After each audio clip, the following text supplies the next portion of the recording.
which YouTuber has influenced you the most? I don't know if it's just one. There's a lot. Like Doreen Ryder and Freely, they really got me started into the high carb, low fat vegan thing. And Friendly Jordy's on YouTube. He's a really big comedic inspiration. And the comedic direction for my channel was actually inspired by the show Top Gear. I was never interested in cars. I hate cars, but watching Top Gear, it was just so funny. It actually made me interested in cars. So I wanted my channel to have a comedic aspect to get people into nutrition. Which I think is huge. That's because the entertainment value in your videos has brought tons and tons of people who aren't even vegan. Yeah. But you're saying that Harley and Freely got you onto the high carb, low fat thing. So how long were you just vegan for? I was vegan for maybe 2.5, 3 years, and then they got me into the high carb, low fat. Yeah. So like a year or so you've been doing that. Yeah. Yeah, me too. Because I found veganism as a way to help, you know, my health issues. But it wasn't until I found Freely's videos, and that was what really appealed to me, was like the high carb aspect of it. It's so easy. Yeah. It's so enjoyable. No calorie restricting. No calorie restricting. That's the best thing. Exactly. What's your take on soy protein isolates? How many days a week should a person try to build muscle?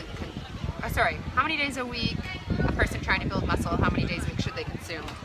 I don't recommend taking any kind of soy protein or any kind of protein powders at all. Soy protein is probably one of the worst because soy is fairly insulinogenic, and it can raise IGF-1 levels quite a bit, and that can raise your cancer risk potentially.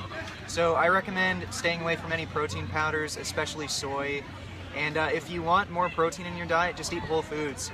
Beans, lentils, those are great sources of protein, and you just really don't need any kind of soy or any kind of protein powders. They're nutritionally deficient, and you're just going to get a lot more out of whole foods like beans and legumes and green vegetables. Like green vegetables are a great source of protein.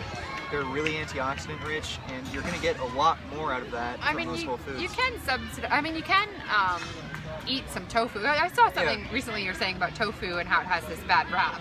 But it shouldn't be like your... Well, tofu's fine. Like soy products like tofu, tempeh, whole edamame beans, that's fine. But soy protein isolate or any kind of protein powders, that's what I recommend people avoid. Yeah, okay.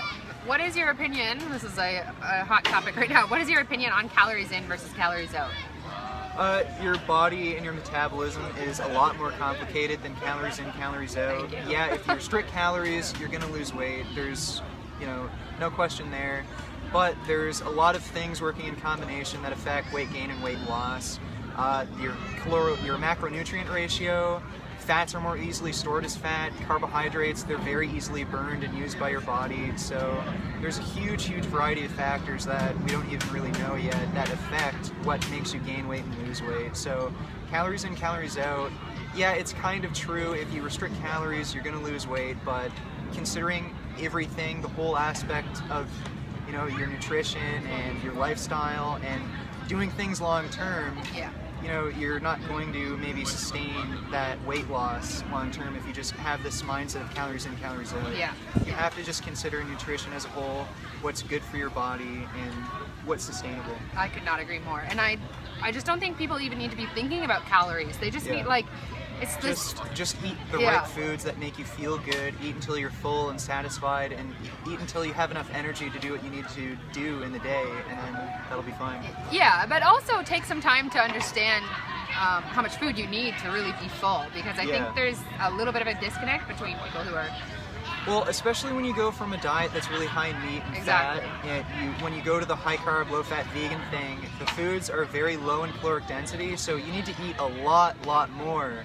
And some people have a disconnect to the amount of calories they need and how full their stomach is. So you shouldn't be afraid of calories.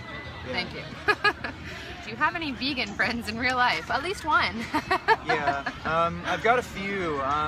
Two of my really close friends are vegan, and another one is transitioning to veganism. So makes such a difference. I think that's why we wanted to try to do some sort of meetup, because it makes a huge difference to have people in your life that are vegan and who get it. It was a game changer for me, meeting people at the fruit festival and then the people that were in Melbourne. So if you don't have vegan friends in your life, get some. What is the most annoying thing someone has said to you about being vegan? I think in real life, like in person.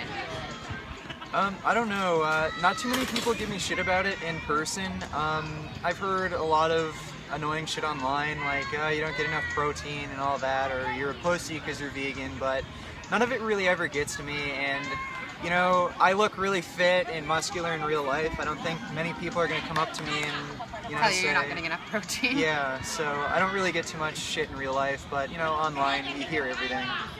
Yeah. How do you deal with haters?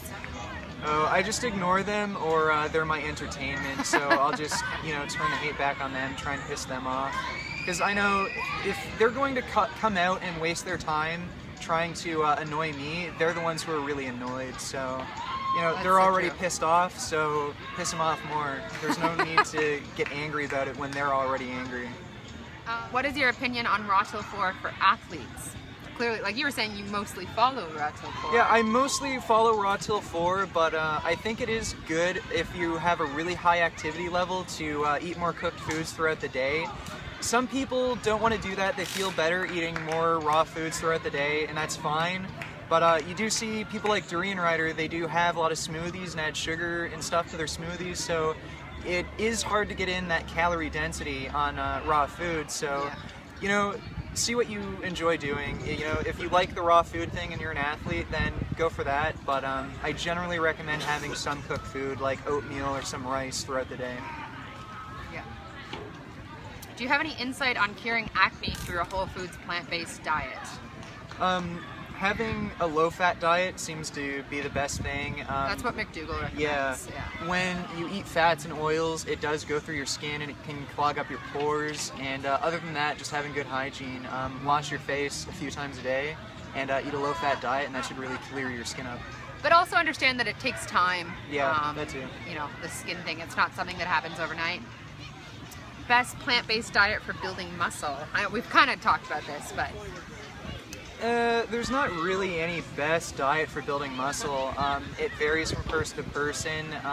Just find out whatever you enjoy the most, like whatever works for you. Some people, they just feel better on a higher fat diet with more protein. Some people, like me, they're just better off on a high carb, low fat diet. Basically, see what works for you. Every athlete's kind of different. Patrick Baboumian, he's a vegan strongman, and he has a book called Rebellion, I think it is.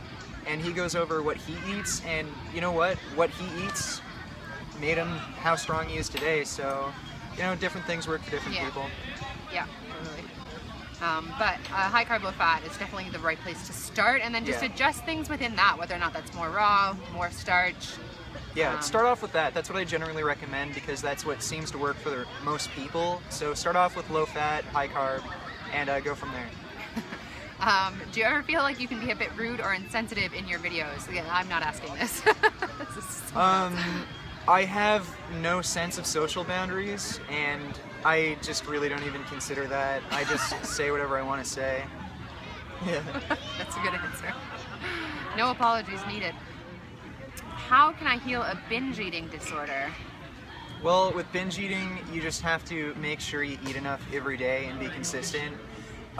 With binge patterns, people develop patterns of eating. So if you're strict and binge, you're just going to develop that into a consistent pattern. So just make sure every single day you eat and eat and eat so that you don't have these cravings by the end of the week or the end of the month to binge. So just make sure you stuff your face, like carb the fuck up. Yeah, just eat consistently. Just make sure you get rid of those urges to binge, and you just do that by eating.